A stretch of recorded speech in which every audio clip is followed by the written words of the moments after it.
غیبت کہتے کس کو ہیں؟ غیبت کہتے ہیں اپنے بھائی کے پیٹھ پیچھے اس کی ایسی بات کا تذکرہ کرنا جس سے اس کو تکلیف ہو، سنے تو وہ تکلیف ہو. اگر وہ چیز اس کے اندر موجود ہے تو یہ غیبت ہے، اور نہیں ہے تو کیا ہو؟ جو ہے وہ بہتان ہے. تو آپ یہ سوچ لیجئے، اگر لڑکی اپنے سسرال والوں کی بات کوئی ظلم اور زیادتی کرتے ہیں، بجائے اس کو صبر و تحمل کر کے اس کو سمجھائے، بجائے بتانے کے وہ اپنے گھر آ کر کے اپنے گھر والوں کو بتاتی ہے، تو اس سے معاملہ خراب ہی ہو سکتا ہے.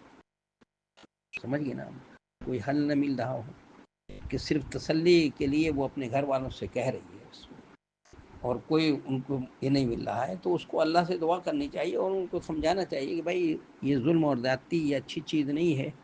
اللہ تبارک و تعالیٰ سب سے بڑا ہے، سب سے طاقتور ہے. ان کو سمجھایا جائے.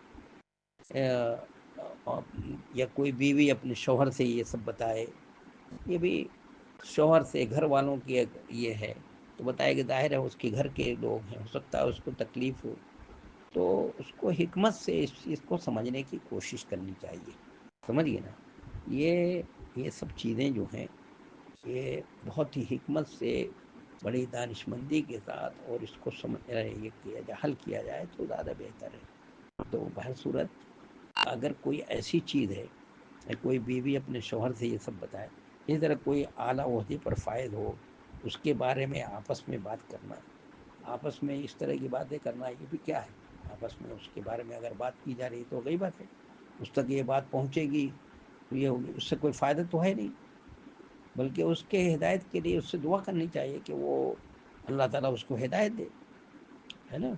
اس طرح کی گفتگو کرنے سے بجائے گفتگو کرنے کے سوائے اپنے نیکیاں اس کو اپنے پلڑے میں ڈالنا اور اس کو اپنی نیکیاں ٹرانسفر کرنے کا اور کچھ نہیں ہے. اس سے کوئی فائدہ تو ہونے، سدھار تو ہونے والا نہیں. اس کے لیے دعا کی جا سکتی ہے کہ اللہ تعالیٰ اس کو، اس حکمراں کو یا وہ ہے اس کو، اللہ تعالیٰ جو ہے اس کو ہدایت دے، اس کو اچھے مشیر کار عطا فرمائے.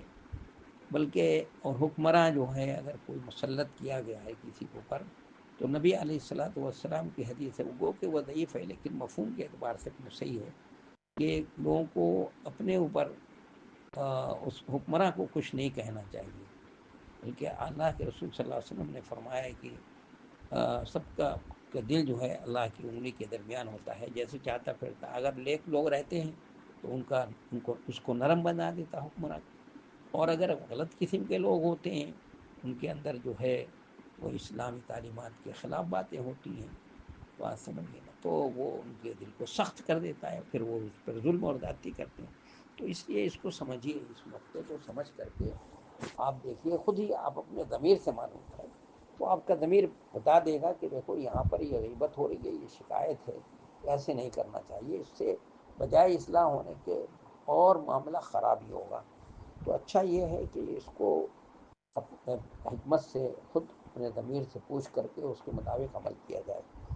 شوہر کے گھر کی باتیں ادھر سے ادھر کی جائیں گی تو اس سے بھی ناچاکی اور نا اتفاقی بڑھتی ہے، یا اس کے کہ ان سے مل کر کے کچھ بات کر کے تھوڑا صبر کر کے رہ جائے ان کی باتوں پر.